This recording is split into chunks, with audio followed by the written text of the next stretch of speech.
Oke, kita masih bersama dengan Pak Rizal Ramli dan juga Mas Burhanuddin Muhtadi selaku dosen FISIP UIN Jakarta. Mas Burhanuddin, selamat pagi. Assalamualaikum. Selamat pagi Gina, Bang Iya. Rizal. Selamat pagi. Ya, Pak Rizal, saya mau ke Mas Burhanuddin dulu ya. Mas Burhanuddin ini tadi baru selesai ikut sholat jenazah di UIN Syarif Hidayatullah, betul ya, Mas Burhan ya? Betul. Ya, kebetulan rumah saya dekat kampus dan saya mengajar sehari-hari di Fakultas Sosial dan Politik UIN Jakarta. Secara pribadi juga mengenal dekat Profesor Dr. Azumardi Azra. Kebetulan ketika saya masih aliyah di Surakarta, nama beliau mulai muncul setelah pulang dari Columbia dan postdoktoral di Oxford Uni.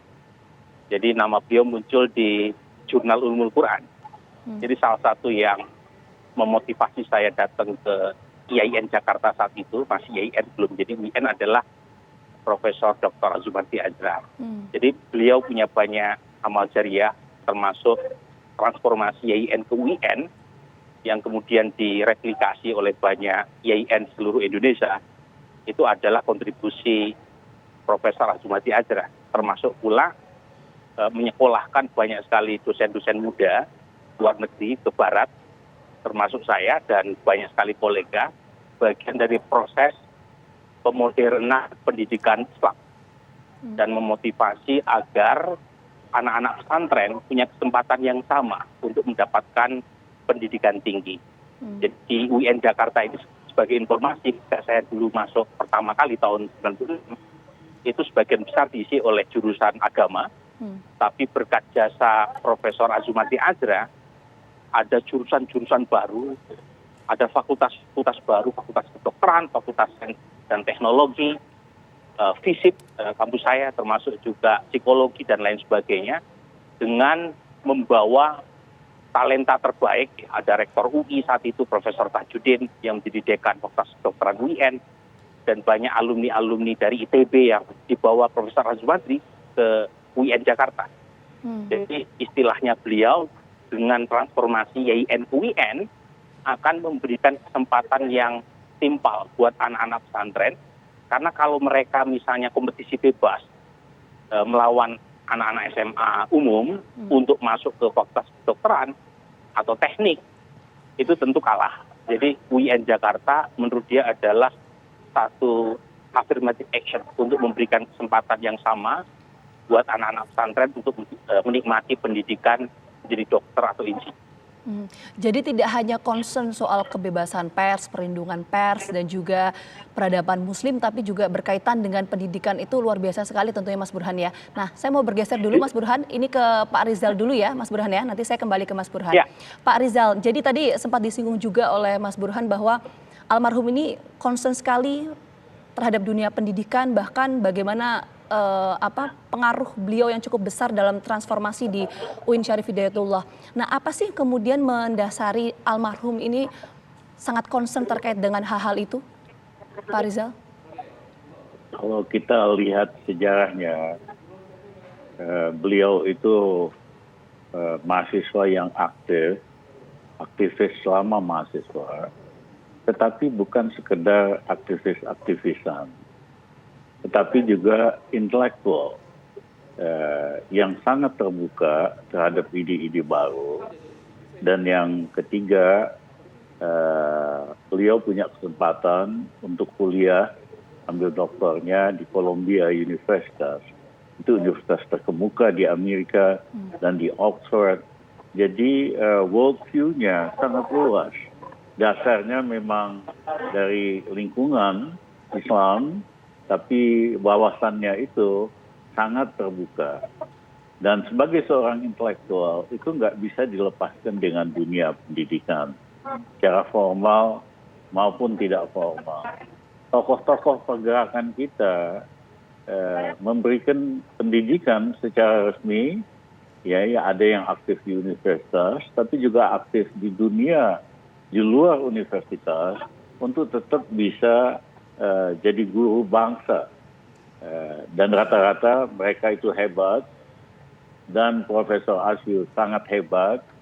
Dia juga mengubah, seperti Bu Han katakan tadi, memberikan terobosan mengubah dari IAIN, Sekolah Khusus Agama Islam, menjadi universitas yang komplit. Dan itu memerlukan visi untuk bisa mengubah itu. Dan seperti saya katakan, beliau juga waktu muda itu menulis di banyak media, sehingga simpatinya kepada wartawan itu luar biasa.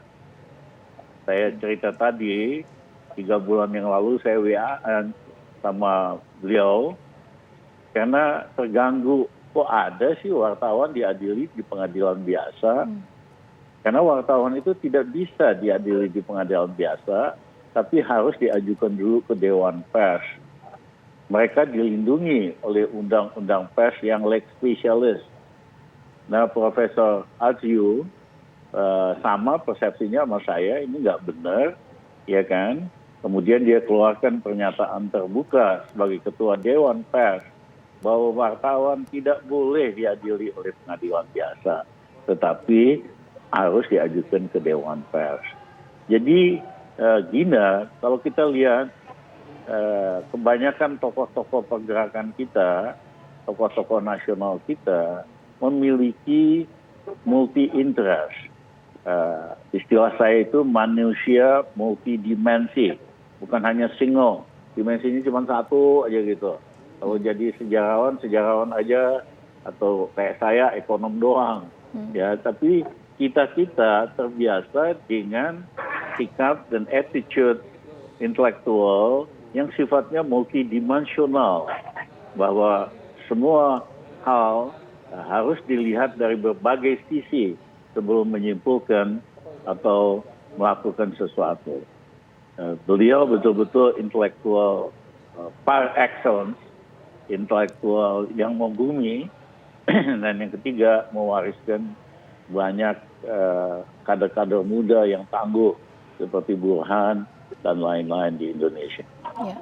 Bahkan tadi Mas Burhan sempat menyampaikan ya Pak Rizal ya, ada banyak sekali kader-kader dan juga pihak-pihak yang turut disekolahkan oleh almarhum. Ya, itulah karena dasarnya guru ya. Orang pergerakan yang benar itu jadi guru bagi bangsa, jadi guru di berbagai kesempatan, dan mendorong anak-anak muda maju. Ya, mohon maaf bukan hari ini. Ya, anak muda itu sering diadu domba oleh para pejabat, dikasih uang, organisasi dikooptasi. Ya, cobalah belajar dari pengalaman Profesor Azyu. Anak-anak muda malah didorong untuk berkompetisi, untuk berjuang di jalur idealisme. Bukan modelnya itu dikooptasi anak muda supaya terpecah jadi ini pro pemerintah dan sebagainya. Berikanlah kesempatan anak-anak muda kita buat maju, buat supaya dirinya lebih hebat. Dan Burhan tadi contoh bagus daripada apa yang pernah dilakukan oleh Profesor Azyu. Oke, baik. Saya sendiri misalnya kirimkan anak-anak Indonesia paling pintar 27 orang buat sekolah S2, S3 di luar negeri hanya dengan modal network dan rekomendasi tanda tangan doang, dan ternyata mereka hebat-hebat. Oke. Baik. Pak Rizal Ramli, terima kasih banyak sudah meluangkan waktunya untuk berbincang bersama kami di Breaking News TV One. Sehat selalu, Pak Rizal. Terima kasih. Salam Gina, salam Burhan. Terima kasih. Terima kasih kembali. Terima kasih, Bang Rizal. Pak Rizal. Jangan kemana-mana pemirsa, Breaking News TV One akan kembali hadir saat lagi untuk Anda tetap bersama kami.